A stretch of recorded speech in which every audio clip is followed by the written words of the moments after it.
Díomh Corda, I'm Michelle Cullity. I'm delighted to welcome you all to the third webinar of our live STEM Sawalia series brought to you by the PDST Primary STEM team. Over the next hour or so, we hope to share with you some ideas and insights into the learning opportunities that we all have in our own homes that could be utilised during the challenge of distance learning. Good morning, my name is Paul Timmins. We are really looking forward to exploring STEM and play with you over the next hour. We hope you all have a nice cup of tea or coffee and maybe even a little treat with you this morning. Sit back, relax and enjoy the content we have prepared for you. We are delighted with the level of interest once again in today's webinar, exceeding our expectations. So thank you all for taking the time to join us today. Eve, I'm Kathleen Byrne, and today I'll be monitoring the Q&A with my colleagues Darren and Trina, and we're really looking forward to hearing some of your questions and hopefully hearing some of your sharing of resources, which was great last week. Paul will now take you through the introduction, which will also include how to use the Q&A feature. Thanks very much, Kathleen. Our key messages for today's webinar. STEM integration means planning for rich tasks which explore mathematics and science skills and content meaningfully, rather than in a tokenistic way. Integrated STEM learning involves carefully planned activities which interweave content, skills, and concepts relevant to science and maths, utilizing technology and engineering opportunities. STEM learning experiences should be linked to real-world contexts, where pupils have the opportunity to apply and develop problem-solving and reasoning skills in an authentic and creative way. The primary SESE curriculum centres around the pupils' understanding and appreciation for their own local context and environment, spiralling outwards into exploration of the wider world. STEM tasks and learning experiences should provide opportunities to engage pupils in productive struggle, harnessing their natural curiosity to solve problems in the world around them. Inquiry-based and playful pedagogies can support pupil learning in STEM in all contexts and settings. Children's current understandings and existing ideas should be used as a starting point in STEM, with teachers eliciting, supporting, and extending these through appropriate questioning. Earlier this year, we developed and broadcasted our webinar entitled Play-Based Maths and Science. This webinar explored how playfulness can be infused into the teaching of maths and science. As well as discussing child-led play in the junior classes, it looked at how playful approaches to maths and science can be used in every class throughout the primary school. This webinar is still available to view on our website, pdst.ie/STEM webinars. Today, we are looking at supporting teachers in supporting distance learning using the theme of play. Play is an ideal theme for the home, where play is already a distinct part of daily life, communication, and interaction. Play is a way of doing things and maintains the following characteristics at any age. There are opportunities for both adult and child-led play at home, and teachers should consider how to utilize these when designing learning activities for distance learning. A key element of play is choice, and we should be mindful of this when designing our distance learning programs.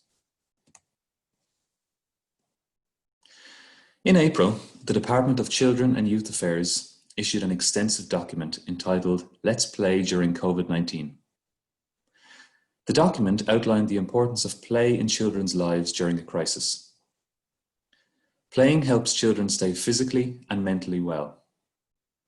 It is an everyday part of a healthy and happy childhood. Play is just as important, if not more, during a crisis such as the current coronavirus pandemic. It helps the child to manage their emotions and to maintain a sense that everything is and can be okay. Today's webinar will take the following format. We will be finished the introductory session shortly, after which we will be exploring 3 different sub-themes of STEM and play. Under each of the sub-themes, construction, games, and toys, we will examine curricular links, sample learning experiences, and additional resources.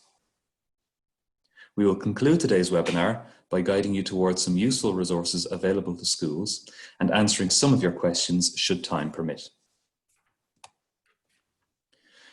We would love your participation in today's webinar, and this can be done in a number of ways. Throughout the hour, we will ask you to take part in numerous polls, which will appear on your screen and help us to interact with each other. If at any stage during the webinar you have a question, please type it in the Q&A box at the bottom of the screen. Our colleagues, Trina, Darren, and Kathleen are on hand to help answer any of your STEM queries and will endeavour to get to as many as possible. At the end of the webinar, you will be directed to an evaluation form. We have made this as short and manageable as possible and would greatly appreciate your feedback, as it will help to guide us for upcoming webinars. We have compiled a lot of the resources which we will look at during the webinar, including teacher-friendly reference sheets and documents. These are currently being uploaded to our website, and we hope to guide you towards them at the end of the webinar. Once again, please don't feel the need to furiously write during the webinar. We want you to have a pleasant learning experience, and we also hope to make a recording of this webinar available to participants after the event. We might take this opportunity to find out a little more about the teachers joining us today, as you will now see your first poll appear on the screen.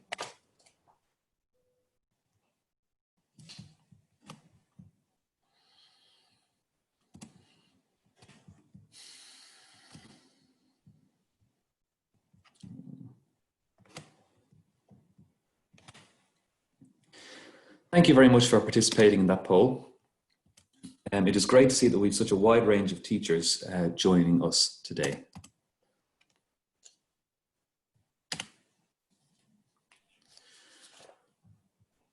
During COVID-19, the change in how we provide education has been dramatic. Let's see how integrating play into our teaching and learning can alleviate some stress and keep the fun in learning. Professor Laura Lundy from Queen's University Belfast has kindly recorded this short message for us, reminding us of the importance of giving pupils a voice and offering children choice when it comes to their own learning.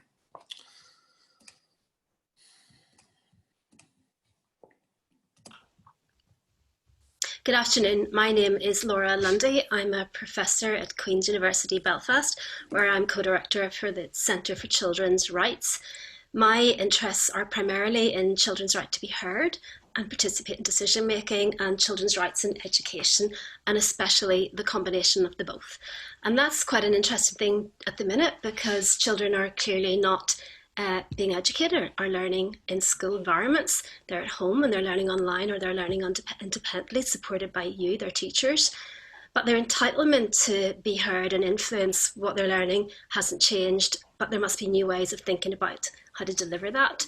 And it seems to me, and partially watching my own experience with my children here in the house, is that the flexibility that has arrived with COVID, one of the unexpected benefits, provides an opportunity to think about how can we actually involve children more in determining what the curriculum is, what the teaching methods are, how they can choose or select. And it seems that there are lots of possibilities to draw on children's own interests, both in terms of topic, but also in terms of maybe approaches to learning. And I imagine amongst you, there are lots of creative possibilities that you're, I'm sure, already trying out or are about to try out, to think, well, what if when you decide on a topic that you consult with children in the class to say, you know, within these options, which would you choose to do? Which is most practical for you to do given where you are at the minute? Or even, have you any ideas yourselves about a good approach to this, a good type of experiment? Or perhaps ask them all to say, well, what are the possibilities? And then let children choose within that. So I think what I'm saying is that At a time when everything is up for grabs, up for change, this is a very potentially fruitful time for us to learn more about children's independent learning, their interests, and their way to contribute. Thank you very much for listening. And sincere thanks to Professor Lundy for taking the time to speak with us earlier this week and for recording this message for today's webinar. As we enter our final month of school, let's consider how we can bring play into teaching and learning in maths, science and STEM. Over to Michelle now, as she examines playful opportunities in construction. Thank you very much, Paul, and indeed thank you so much to Laura for that great insight into children's learning and the opportunities for independent learning. So before we explore our first sub-theme, which is construction, let's take a moment to look at this picture and ask ourselves, what do you see? If I'm being honest with myself as a mom, I probably see a job, packaging that needs to be broken down and stuffed into an already overflowing recycling bin before collection day. I'll probably have to stand in the bin again to fit it in. But let's look through the eyes of a child for a second. This simple box can become a rocket ship, a house, a car, a kennel for a dog, a school, a hospital, an aeroplane, or a submarine. What does a child need to make that happen? Not a long list of extensive resources and step-by-step instructions. All they need is their own unique way of doing things. Play is a way of doing things. It is fun and exciting and comes naturally to most children, while some children need more guidance and support. The Ashter guidelines describe how the role of the adult in play is to provide support, props, time and space to develop play. The adult takes time to observe, consult, plan and participate in play, and may have to make decisions about when to intervene.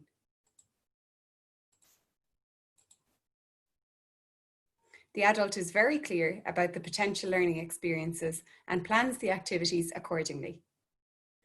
In this section, we will be exploring the theme of construction through the lens of a playful approach to STEM. Our three activities are build a playhouse fort, design a playground for a minifigure, and create a chain reaction. I will now give you a moment to look at our Poplet to see how this sub-theme links to the curriculum and skills development.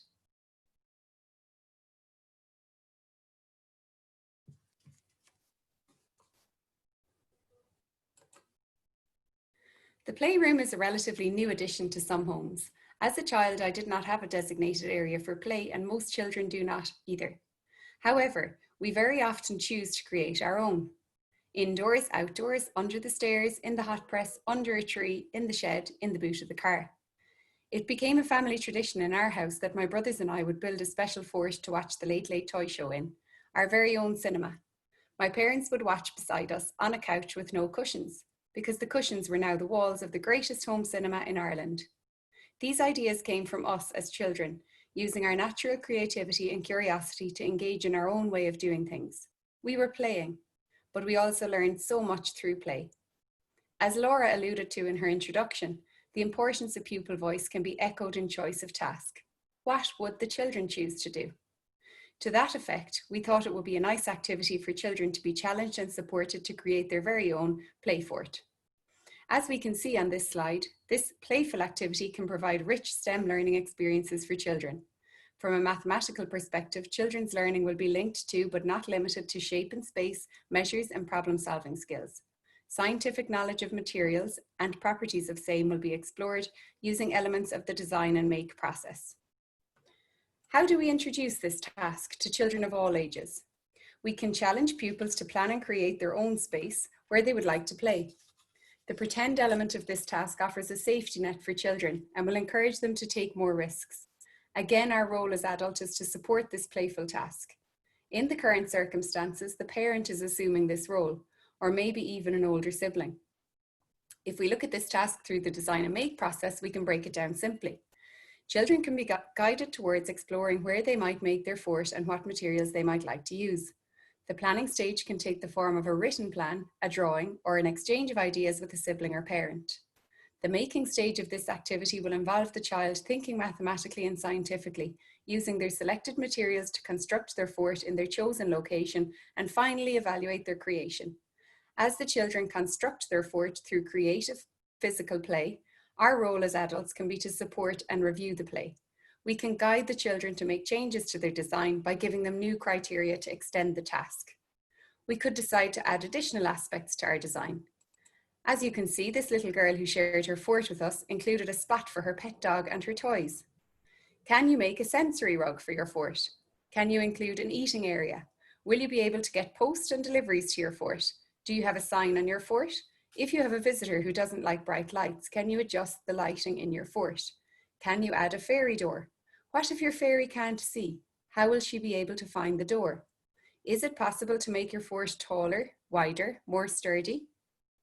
IKEA worked in conjunction with advertising agency Instinct to create 6 simple fort designs recently, which might provide a nice stimulus for children in the exploration stage of this activity, or perhaps for a child who finds it difficult to play and requires additional support. One of the most popular activities in the Seesaw Community Library challenges children to create a fort specifically for reading. As with all activities in Seesaw, this can be edited to add your own criteria or guidance for a playful learning experience. We challenged these 2 children to make their own fort during the week. Inspired by a trip to their local wood, they decided to make a teepee as their play fort. They made their own invitations and held a teepee tea party in the sun for their soft toys yesterday. We think they did a fantastic job.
Well done to those 2 great little builders who obliged us with that fabulous video during the week. Thanks so much, and wishing you plenty of adventures in your teepee.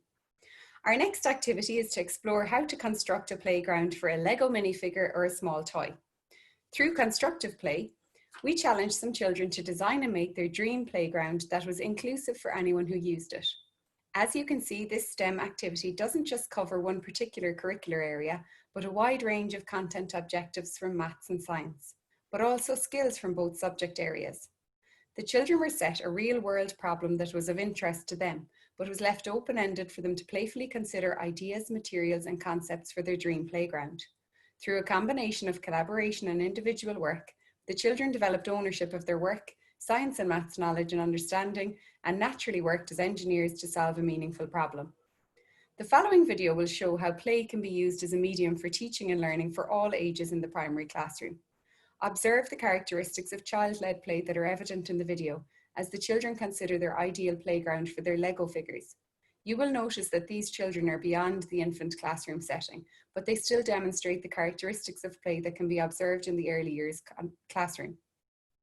The meaningful context of design and make your dream playground naturally stimulates the interests of the children and allows them to develop the skill of problem solving in a real and meaningful way. It stimulates their adventurous nature and encourages them to take risks with their ideas in their design. It also gives them the opportunity to learn and/or consolidate maths and science content and skills. While there are many types of play, creative, games with rules, language and pretend play, this activity contains many aspects of physical play. As you watch the video, consider, are the children engaged in active learning with their environment and materials available? How does the activity have real meaning and relevance to their context and interests? As they work together, think how the children communicated, collaborated, shared and compromised with each other on their ideas.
Fantastic work, guys. I don't know about you, but I kind of wish I was a Lego minifigure when I see how amazing that playground is. What a super job those children did. Thank you so much for sharing your work with us.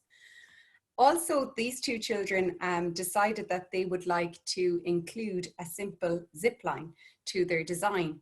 The following shows their results from their inquiry. They decided to check which material would make the best zip line. In this case, they felt that best meant the fastest zip line. They recorded their results as shown. As teachers, we may assign teacher-led tasks for our pupils to investigate maths and science concepts through play. Perhaps you could ask the children to include a water slide. Our final activity challenges children to create a chain reaction. A chain reaction is a process where putting certain items together increases the spread of the reaction. We may have first-hand experience of this process through our engagement with dominoes as a child. The board games Mousetrap or Screwball Scramble operate around the concept of chain reactions. Rube Goldberg was an American cartoonist whose work featured pictorial depictions of chain reactions, where one step triggers the next. His work inspired many inventors and engineers, and indeed children, to create their own Rube Goldberg machines. This activity can be used to explore a number of different areas of science: gravity, friction, slopes, kinetic energy, speed, and the effects of moving air. It is a very open activity which can be undertaken by all children. A junior infant child might decide to use some cereal boxes or upstanding books to make a chain reaction. The list is endless for extending this task. Children use their problem-solving skills in this activity and learn to experience success and failure through productive struggle. It can provide a nice collaborative play experience with siblings or parents involved. Although it is not on our formal curriculum, enabling children to work like engineers can help to inspire them. As you can see on your screen, we have included a quote from Jolly in 2017, who states that engineering is the glue that integrates science, maths, and technology and forces them towards workable solutions. STEM uses engineering design process as a systematic, orderly, open-ended way of approaching problems and designing solutions for the problems. Within a chain reaction, you need to consider the scientific concepts of balance, friction, and gravity. Children are encouraged to undertake this playful task with their engineering eyes on. We are very grateful to the Engineering Buckley family from Our Lady of the Wayside National School in Kiltiernan in Dublin, who allowed us to share the chain reaction that they worked on together. Have a look and see what you think.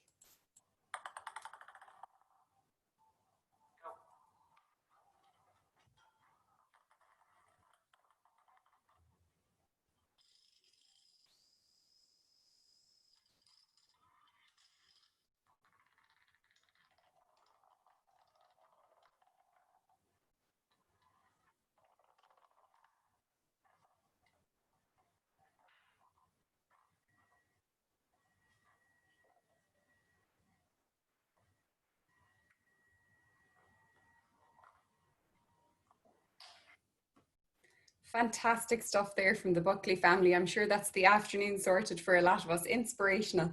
If you would like further information on these activities, please see the web links on screen now. I'm now going to hand you back to Paul, who's going to take us through our next sub-theme of games. Thanks very much, Michelle. But before we do, we might pop over to Kathleen in the Q&A. I believe there's a good number of questions coming in this morning. Kathleen. Yes, thanks, Paul. We've had a couple all right. Abby has asked, what is the name of the document Paul mentioned in the intro regarding COVID-19? So you probably saw that come up there, Abby. Thanks a million. It's called Let's Play During COVID-19, and it's available on gov.ie. It covers lots of topics like play in crisis, supporting the child's play, building resilience, lots of things like that. So I'm sure it'll be of great benefit to everybody right now, but also when plans return to school. So thanks so much, Abby. And you know, Paul, we pass back to yourself now. Super. Thanks very much, Kathleen. So our second sub-theme, as Michelle says, for this morning's webinar is games. Games are such an essential part of play. I'm sure many of you think back with a smile to the various games that you played as children, whether they were board games, games outdoors with friends, or games passed down from older siblings or parents, to name but a few. In this section, we will consider play, which involves games with rules. Even babies and toddlers can partake in some form of games with rules. Peekaboo and other turn-taking games have rules. In the beginning, children often play by their own flexible rules, which is fantastic. But in time, they also start to partake in more conventional games with external rules. Rules are often an important part of pretend play, where children negotiate rules about what can and cannot be done. Rather than provide you today with a list of games with rules, we hope to consider some activities that can be used now during distance learning and also back in school when we return, which allow children to use their own ideas to perhaps create brand new games and also to invent their own rules for already existing games. In this section, we will explore 3 STEM-based game activities which showcase some potential learning both at home and in school in this area, while all the time keeping play at the forefront. The 3 activities we have chosen are Design and Make, a sensory hopscotch, Polyominoes, investigation, and Amazing Mazes. Finally, at the end of this section of the webinar, we will provide you with some web links where you can take the time to explore the sub-theme of games further. Similar to the previous Poplet, this theme allows for teachers to plan for learning experiences which explore maths and science skills and content meaningfully. Please take a moment now to consider these suggested integrated strands and skills.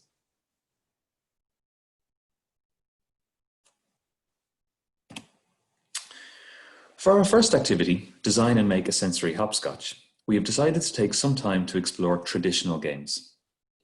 We are all very familiar with the traditional game of hopscotch, which looks something like the image on the left-hand side of this slide.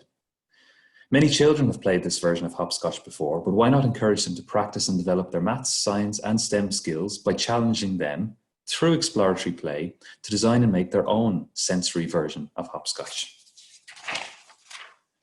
As with all design and make activities, it is important to consider the 4 steps in the design and make process: explore, plan, make, and evaluate. Through exploratory play and discovery, this task might naturally encourage the child to start asking some rich inquiry questions that encourage the meaningful integration of maths, science, and STEM skills, such as, what could we make each of these squares with? Will we use different shapes other than squares? Perhaps the children at this stage might want to decide on how they will measure if their hopscotch has been successful. Is it fun to play? Would my siblings or friends from school enjoy this game? Through sharing their questions and thoughts like this, children are engaging in the exploring stage of the design and make process. Maybe they'll begin by searching around their home for various materials they may wish to use in their sensory hopscotch game. Some suggestions could include cardboard, tin foil, pieces of carpet, bubble wrap, etc. Maybe they might research images of hopscotch games or even draw one out with chalk themselves. Once they've gathered the materials that they feel they might use and finish their exploration stage, children may then take the time to plan the design of their hopscotch. Maybe this could be sketched on a sheet of paper or drawn on a whiteboard. Some children might like to write a short description of what they wish their hopscotch to look like. Once the children are happy with their design, they then begin the making stage of the process. Now, this can be the most fun and frustrating step of the design and make process, as trial and improvement, problem solving, investigating, productive struggle, and integrating and connecting all come into play. But it is vitally important that this stage of the process remains as playful as possible, allowing children time to test out their hopscotch as they make it. Through this exploratory play, children can make decisions that will improve the enjoyment that they'll get out of their finished product.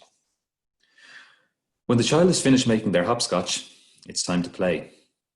They might think about the questions they have asked at the beginning. Is it fun? Which material feels the best when I step on it? As can be seen in this example, a hopscotch made using a combination of these materials would allow for the child to experience many different textures and surfaces as they hop from square to square. This particular example includes pieces made from straws, tinfoil, cardboard, and even a plastic bag containing 2 colors of paint, with the added fun of watching them mix as the child steps on it. There is incredible fun to be had through this exploratory play-based design and make activity for all children. The second activity that we are going to look at in the theme of games this morning falls under the broader theme of board or tabletop games. We are all very familiar with the wide range of tabletop games available to us and the potential for the rich play experiences through using them. Through this task, polyomino investigation, we hope to take some time to explore manipulative play. Polyominoes are shapes that are made by fitting squares together so they make a unit. Dominoes are a type of polyomino that children may be most familiar with. In this activity, we encourage children to create their own dominoes. This can take on many forms and allows the children to use their own ideas alongside their creativity and ingenuity to design and make their own dominoes. For example, younger children could make their own dominoes using Play-Doh. Perhaps this could be extended further to incorporate even more STEM skills by exploring the recipe included in STEM Smaointe 2 for homemade Play-Doh. How do we make the Play-Doh stronger? Can we stop the different colours of Play-Doh mixing with each other? Once the Play-Doh has been made, perhaps the children can consider what their dominoes will show. What colour will the dominoes be? Will the dominoes have numbers? Could they use stampers to make animal or vehicle versions of dominoes? Once again, allowing the child the time and space here to make their own choices about their domino design is essential. Here you can see an example of dominoes made using the recipe from the STEM Smaointe e-bulletin, where the child has made the dominoes and used small dots of another colour to show the numbers. They even took the time to stamp the back of the dominoes with a little trademark stamp of their own. This sensory activity allows children to develop their fine motor skills while also improving their number knowledge through manipulative play. Older children could be encouraged to explore 3D shapes in their home. Cereal, rice, tea bag boxes, etc. could be opened to investigate their nets. This knowledge could then be used by children to create their own set of dominoes, as can be seen here. To extend this task further, older children could be asked to explore arrangements made from 3 and 4 squares, trominos and tetrominos. Using squares of equal size cut from cardboard, pupils can attempt to find as many different arrangements for their trominos and tetrominos as possible. They can then use the different combinations that they discover to explore tessellation. Many of you will recognize tetrominos from Tetris, and a further extension of this activity could indeed be for children to create their own Tetris game using cardboard, such as the one shown here. Our friends over at Enrich have an interactive version called the TetraFit problem that children could play before or after creating their own game to explore this idea more. Other ideas to investigate this topic further can be found in the PDST Shape and Space Manual from page 138, page 142. If you'd like to explore polyominoes and in particular dominoes with your class even further, or with the children in your class even further, either now during this period of distance learning or when we return to school, we also have a series of domino game task cards for junior and senior classes, both in English, agus as Gaeilge, that you might wish to use. These are available in the resources section of our website. A final activity before we leave the theme of board or tabletop games that we have seen plenty of children creatively explore during this period of distance learning is the task of designing their own board game. This task can take many different forms depending on the child's age and ability, and once again allowing plenty of time and space for each child to express their own ideas and to make their own choices about what they are making. We have seen a huge range of ideas during the past few weeks, where children have shown great creativity and skill to bring their ideas to life through their board games. Here are some examples of the types of games children could create. With a task like this, maybe you might consider providing the children with some loose criteria that their board game must meet, if you wish to focus their thinking a little. Of course, caution is always advised here, as we don't want to quash the children's natural curiosity before they even begin. Some examples we have seen include setting the theme for the board game, games about bees, games involving something you've learned in science. Others have had to include a specific feature, a game that uses a dice or a spinner, a game that must have a three-dimensional element, such as the board games here on the Aztecs you can see. This, of course, can be as open as you wish it to be, and depending on the child, you may wish to increase or decrease the amount of requirements. Our third and final activity in the theme of games is called Amazing Mazes. Children are often fascinated by mazes, whether it is a simple maze drawn on a sheet of paper or something as incredible as a large hedge maze. Many children enjoy the challenge through constructive play of creating their own mazes for their friends to solve. Why not engage this interest and natural enthusiasm to develop some maths, science, and STEM skills through play? Maybe to begin, there is the potential to engage the child in a short discussion about the characteristics of mazes and what we should think about before we start to make our own maze. Are we going to make a maze that is 2D or 3D? Is it going to be big enough for a Lego man, or will it fit a real person in it? Once the criteria have been decided on, the children may once again explore the materials that they have available to them. Will they use pencil and paper? Will they use Lego to make the walls of their maze, such as the one shown here? Will they need help from an adult to set up an outdoor maze? Next, it is important that the children take the time to design their maze. Will there be only one entrance and exit, or will there be more? Who am I making it for, and how difficult should it be for this person? Once the design is complete, it's time to make the maze, using whatever form they've decided on, 2D, 3D, indoor or outdoor. And finally, it is then time to try out the maze. Who will they challenge to complete it? Why not ask them, is there anything that they would change for the maze if they were to design it again? Was it too easy? Was it too difficult? If using this activity when we are back at school, there is a wide range of additional elements that children, depending on their age and ability, may wish to incorporate into their maze. Can we use magnets anywhere in our maze? Can we use our knowledge of electricity and circuits to add some light or moving parts to our maze? Mazes provide children with a great opportunity to use their directional language. Where should we go next? Up, down, left or right? For older children, this could progress to north, south, east or west, and perhaps even integrate some work on coordinates. Younger children, when back at school, might have access to B-bots to explore mazes and to continue their practice of directional language and computational thinking. On a similar note, some children may wish to design their maze using digital technology rather than drawing by hand or making a 3D version. There's a wide range of software available for this, right from using simple shapes and lines on a Word document to design a maze, right up to using an age-appropriate coding program such as Scratch or Scratch Junior. In a moment, we will watch a short video of such a project, which was created by a child in 4th class. This child wanted to make a simple maze that she could then challenge her siblings to solve by using the arrows to move the cat character up, down, left and right through the maze. Maybe some children would enjoy the challenge of persevering until they had a fully functioning maze. Once again, it's very important to provide the child with as much choice as possible for this activity. For example, what character will you choose? How will you get him or her to move?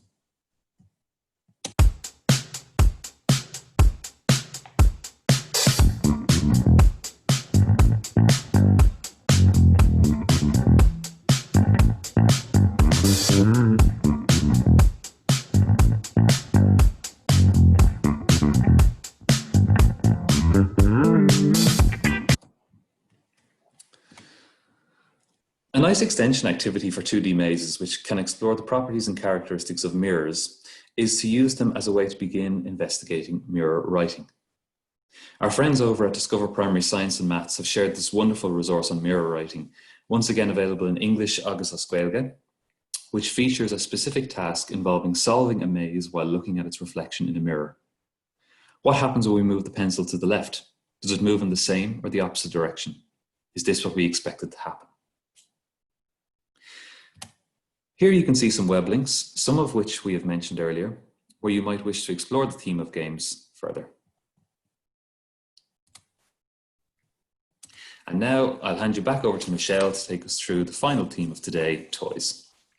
Thank you so much, Paul. Just before we have a look at our final theme, we might give a little check-in with Kathleen and see how things are coming along there with Q&A. Kathleen, have you anything to report? Thanks, Michelle. Yes, Marion is wondering, how do you get the balance between child-led and teacher-led play during distance learning? So, another excellent question. I think let's return to what Professor Lundy said at the beginning and consider offering choice to pupils. So allowing children choice based on interests, talents, practicalities, and learning preferences gives them a stronger voice. And I've seen this done where schools have shared grids or tables of tasks and projects in STEM and obviously other curricular areas, and the pupils can choose 1 or 2 per week.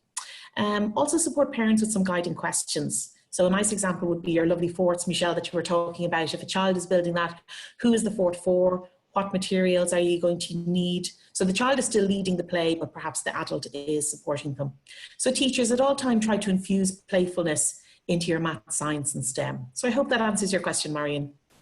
Fantastic. Thank you so much, Kathleen. That's really useful. And thank you, Marion, for that great question as well. So that brings us to our final sub-theme of the day. Toy Story the movie is 25 years old this year. And who doesn't remember sitting in the cinema, the smell of popcorn in the air, and losing ourselves back into our childhood when we believed toys were our imaginary friends with feelings and adventures? In 1995, the toys represented in the movie brought a wave of nostalgia to teenagers and adults worldwide. Why? Because toys are such a huge part of our childhood years. Our memories of family, friends, and imaginary worlds are wrapped up in our toys. In this section, we will take a look at toys, exploring, investigating the tea in toys, toys and skills, and puppets and play. Similar to the previous Poplet, the theme of toys allows teachers to plan for learning experiences which explore maths and science, skills, and content meaningfully. Last week, we discussed the role technology plays in STEM and how digital technology is just one aspect of it. Remember, technology is any innovation or device created by people for the purpose of meeting a human need or want. In this case, toys are an innovation created by humans for meeting a child's needs or wants. Think for a moment of your own favourite toy as a child. Was it a beloved teddy or doll who brought you comfort when you were sad or scared? No doubt, it met a need and equally, you really wanted it. Following last week's work on technology, let's take a closer look at technology and toys. Set the children a task. Choose one of your toys. Observe it, play with it, describe it. Tease out their understanding with questions such as, what material is your toy made from? What are the physical properties of your toy? Are there any forces included in the design? What make this toy fun? How would you improve upon it? Do you need this toy or do you want it? Explain your answer. Children could take a photo of their chosen toy and record on audio the improvements or changes that they would make. A simple task card in English agus na Gaeilge is included in the resource section of our website. In delving deeper to promote communication, processing, reasoning and understanding, pose a question to the child. If you were to give your toy to an alien, can you explain how to play with it? This actively encourages the child to think carefully about the purpose of the toy in the world of play. Children could record instructions of how to play with the toy in either written, audio, or video form. Take this activity a step further and investigate how toys actually work. Teachers could use this opportunity to investigate the forces used in toys. In the junior end, use skills of sorting and classifying to identify toys that you push, pull, or both. This investigation can be extended for older pupils to source toys that use cogs, levers, and pulleys. A toy car is a suitable toy for investigation at all ages. From the free play in Ashter to investigating slopes and friction further up the school to finally examining inertia in the senior end, it's a toy perfect for child-led inquiry at any age. There are lots of resources and lesson plans out there to guide you through this, and we have compiled them in our resource section on our website. A lovely STEM project to tie these together would be to create the best toy ever. This draws on pupils' imagination, creativity, and fantasy play as each child personally design what they consider to be the best toy ever. To extend this from a simple design and make, pupils could engage in market research with their peers, design a marketing strategy to sell their designs to Dragon's Den, or even create their own TV commercials for their new toy. Check back on our last two webinars when we designed a dream garden and a kitchen of the future for reminders on criteria setting and STEM integration. Playing with toys is a wonderful opportunity to develop STEM skills. Children naturally like to sort and order their toys. So today we are going to address skills of observation, sorting, classification, and reasoning through toys. One way for children to develop their observation skills is by playing an odd one out game with their toys. Simply put, pupils look at 3 images and identify which is the odd one out and why. The reason is the important part. We would suggest working with just one odd one out task at a time to allow plenty of time for discussion. Observation is an important skill to develop throughout primary school. Scientists often rely on the skills of observation in certain areas of experimentation, while mathematicians also work on their observational skills to develop understanding in topics such as patterns and sequences. In early learning maths and science, we generally teach children to look for properties such as shape, size, and colour. In the middle classes, the children can be encouraged to delve a little deeper and consider the materials used to make the toys, their functions, or the smaller features on the toys. Senior children could perhaps look at toys with different lenses, For example, those that could be recycled or the mechanisms used in design. The odd one out activity is a low threshold, high ceiling activity. Therefore, there should be opportunity for everyone to offer a response, but equally an opportunity to extend and expand thinking. Encourage the children to keep looking for the odd one out and that multiple answers can be correct. Ask them to find answers that nobody else has thought of. Here is an example of an odd one out task. Children might choose their answer based on colours, size, materials, wheel threads, inside of the wheel, or even the shadows they cast. This odd one out task allows for deeper observational skills. Almost all children will be able to respond regarding shape, colours and size. In fact, in the beginning, that's all they will see. But by encouraging them to examine more closely, will they see properties of forces, movement, sound, materials? This particular task is not only a skills development task, but could also be a platform to launch a lesson on forces, materials, or sound. Now we are going to set you a task. Here are 3 toys. A child has decided that the chick is the odd one out. Can you tell us why through our poll?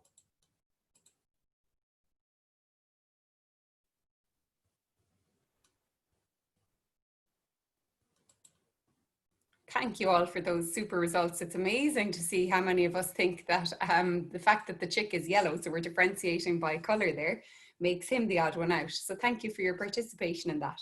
And remember, the why is the important element of this activity.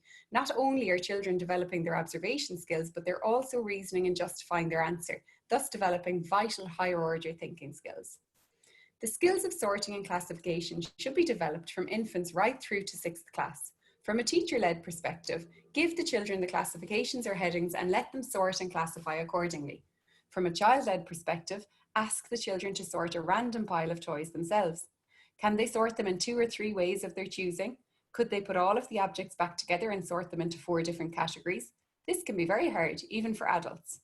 The children have to really examine their toys to figure out how to subdivide them. Many teachers will be familiar with the Ready, Set, Go Maths programme by Eunice Pitt, which guides teachers through the line of development from sorting random collections to combining and partitioning sets. We have many supports for the Ready, Set, Go Maths programme on our website, including videos, lesson plans and resources in both English agus and Gaeilge. How would children sort Lego? Initially, they might sort by colour or size. In older classes, with a little encouragement, they might look for functions such as bricks, bases and wheels, or mathematical subgroups with the amount of studs on the Lego pieces. When children have to come up with their own categories, they are encouraged to think a lot deeper. Consider this when extending a child cognitively of any age. Here we have the play space of an 8-year-old girl. Through her own child-led play, how has she ordered and classified her toy animals? In this photo, she chose to sort her toy horses in the following way: with wings, small and standing. Could she have sorted them in any other way? How many ways could she have sorted them? These photos remind us that sorting and classifying is a natural part of play, and yet often in school we stop engaging in these activities after the infant years. Why is that? Do we see the value of developing the scientific and mathematical skills of classification in our most senior classes? At the senior end of the school, the use of dichotomous keys in science and minimal defining lists in maths allows for more in-depth thinking about classification categories. Here we see an interesting choice of categories this child has chosen with Kinder Egg toys. Interesting how the subcategories start with boys' toys and girls' toys, but that perhaps is a debate for another day. This second photo was a senior child who chose size, age, shade, colour and materials to classify her teddies. Children could of course complete this task during distance learning and take a photo of their results. While observation, sorting, classification and reasoning are valuable maths and science skills, there is no reason why they cannot be developed through play and toys at every age and at every ability. Puppets have long delighted children of all ages and some adults. From Kermit to Pinocchio to Elmo and more. There's great magic in watching a puppet show. At first, we all love to see something that we know is not real, seem to come to life before our eyes. We know the object that is moving and talking is not real, yet we're pulled into the reality of the puppet character. During COVID-19, children's daily lives have changed dramatically, and puppets offer an opportunity for children to communicate their thoughts and feelings in a safe space. The infamous Mr. Rogers said, "Pretending through puppets is often a safe way for children to talk about things that really concern them." It can be hard for children to navigate difficult emotions like anger, hurt, disappointment, and sadness. As they engage with puppets, they find an outlet to communicate, to act out a situation, and to learn empathy as they see something from another person's point of view. And above all else, it can just be straight up fun to play with puppets. Encourage children to talk to the puppet, talk for the puppet, and talk with the puppet. There are multiple benefits from play with puppets, including stimulating imagination and creativity, improving social and emotional development, boosting confidence, and developing language skills. Take a look at this short video shared with us this week from Sculpture on CBS, Donecarney, Dublin. Here, a 5th class pupil designed and made a string puppet from toilet rolls. And to top it all off, he made this short video of his dancing fox.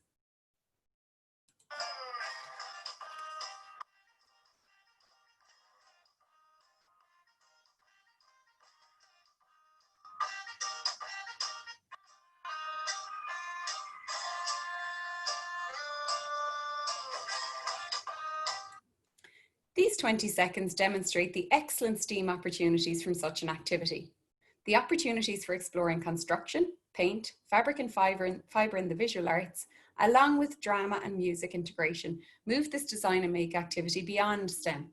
And while science and maths are the 2 curricular areas of the primary curriculum, puppet design introduces pupils to the early stages of engineering. Consider how to create movement in a puppet from its mouth, its arms, and more challengingly, its eyes. Different materials will be needed if you want either flexibility or rigidity in your design, for example, an elephant's trunk or the neck of a giraffe.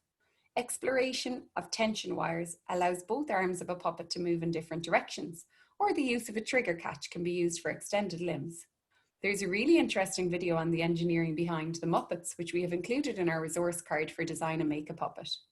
There are many opportunities for different types of play with puppets, including sociodramatic, creative, constructive, manipulative, cooperative, and even solitary play.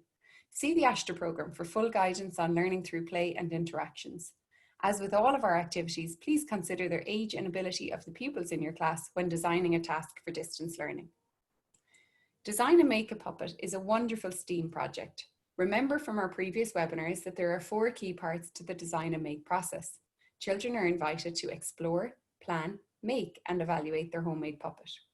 Here we have shared with you examples of the types of puppets children can make, including a finger puppet, a mitten puppet, a sock puppet, a puppet made from paper bags, and finally, a puppet made from only newspaper and masking tape. This particular puppet making demonstration is shared on a video from Branner Theatre the Fáistí. We have shared this video link along with links on how to make all of the other puppets here, including Reese's toilet roll puppet on strings in the resource section for this webinar. During COVID-19 and the subsequent distance learning you are all engaged in, a suitable suggestion to accompany your puppet making activity could be to ask the children to create a worry puppet. Just like a worry doll, children can share their worries with and through their puppet. Guiding questions could include, are you worried about anything? Are you missing your grandparents? How are you feeling about returning to school? Let your puppet be your voice and share your feelings with your parents or guardians. For further information, see the following sources. I'm now going to hand you back to Paul, who's going to take us through the resource section of this webinar.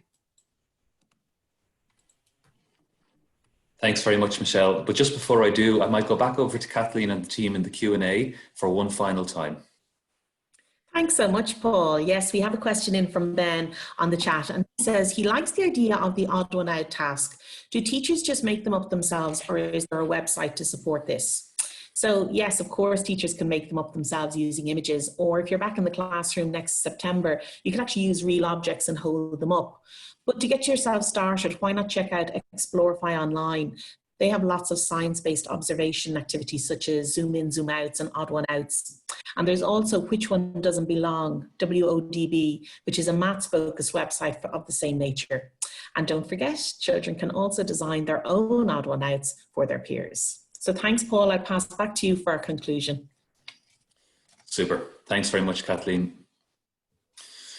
So now let's take a moment to recap on the key messages of this webinar. Consider your own teaching and learning experiences in STEM as you read through.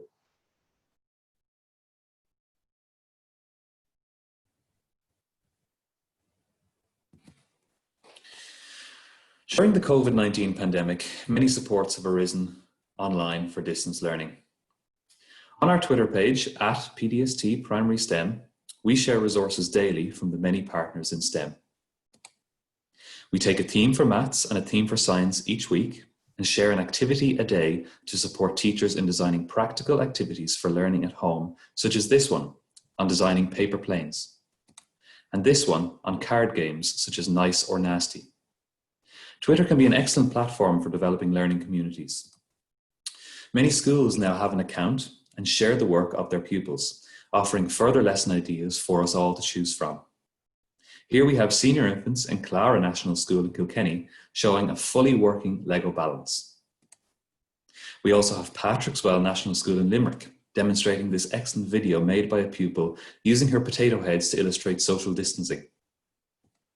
Clonburris National School in Clondalkin, Dublin had the whole family working together in designing and making bridges using cubes, Lego and Duplo blocks. And finally, 5th and 6th class at Scullmollinglin, County Carlow, designed this conveyor belt to create a 2-player game. These are just a snippet of the many ideas and practices that are shared on this social media platform. Follow us at PDST Primary STEM and the greater PDST organisation at PDST-IE. Throughout these unprecedented times, PDST continues to support teacher professional learning remotely through direct school support, live webinars, and in developing a large range of online resources to support distance learning. As you can see from our website, we have an entire section devoted to distance learning, along with an additional section that gives you access to all of the webinars in the Learning for All series in conjunction with the Teaching Council.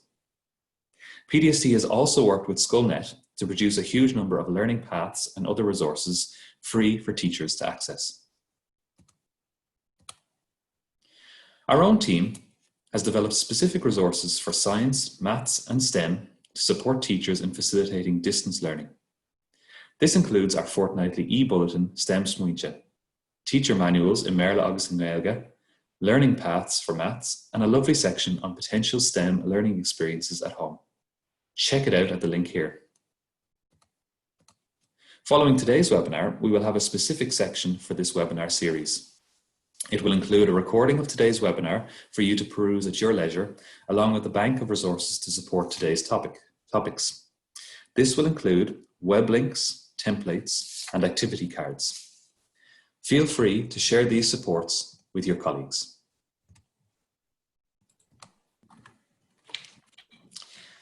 And that brings us to the end of our STEM and Play webinar, the third of our PDST Primary STEM series. We hope you've enjoyed it as much as we have and that you have one or two ideas and resources to help support your distance learning as you go into the final month, or maybe even when you return in September. Thank you so much to all of our team who are working behind the scenes today. Particular thanks to Darren, Trina, and of course Kathleen working on the Q&A today. We'd really appreciate your feedback on today's webinar as it will help to guide us for future webinars. So please could you complete the evaluation form at the end of the showing? It'd be really helpful for us. Before we leave you this morning, we would like to share a little poem with you. This was sent to parents by the principal of my local school, Carlow National School in Tralee, during the week, and we thought it might be apt to share it with you all. Unfortunately, the author is unknown, but the title of the poem is The Key. I tried to teach my children with books. They gave me only puzzled looks. I tried to teach my children words. They passed me by, those words unheard. In despair, I turned aside. How can I teach my children? I cried. Into my hands, they put this key. Come, they said, please play with me.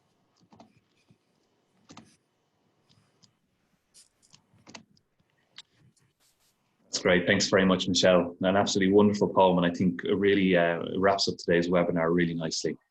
So if you have enjoyed today's webinar, we really hope you will be joining us again next Wednesday for the final webinar in this series, where Kathleen, Michelle, and I will be gearing up to share some resources and ideas to support distance learning through sport. Our final webinar, STEM and Sport, is open now for anyone wishing to register. Until next time, slán agus beannacht.